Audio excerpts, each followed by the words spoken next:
What's happened in the couple of decades lately have really amounted to what I would liken to a perfect storm. In the first place, in the post-war era, the value of church assets has skyrocketed.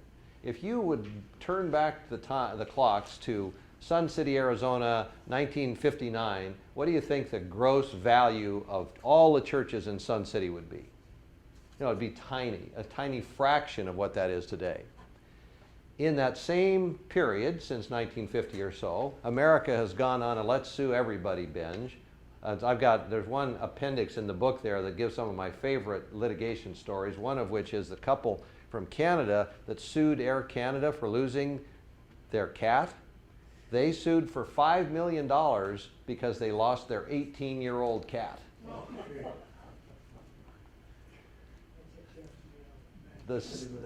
The sex abuse lawsuits have exploded against the church.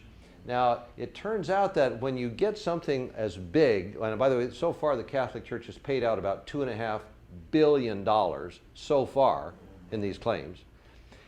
The legal business responds by creating these kind of niche law firms or a boutique law firm, and there are some literally that have made fortunes out of suing the Catholic Church. Well, the United States are starting to run out of churches, of Catholics to sue.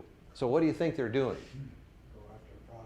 The Protestants are getting queued up. There's a chilling article on a law firm in Colorado, Rothger Reliance. One of their guys who's been defending the Catholics has actually talked to some of the plaintiffs' attorneys, and he wrote an article describing how this is starting to shift the focus towards the Protestants.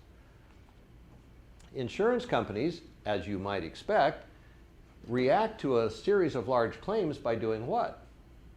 Shrinking coverage, raising premiums, trying to build in exclusions. As if all that weren't bad enough, about 4 years ago, the Senate Finance Committee, led by Senator Grassley, began a multi-year investigation of financial abuse by nonprofit organizations. By the way, that's a code word for televangelists. Benny Hinn was one of the leading culprits. Some of the abuses that they were doing literally caused a change in the law.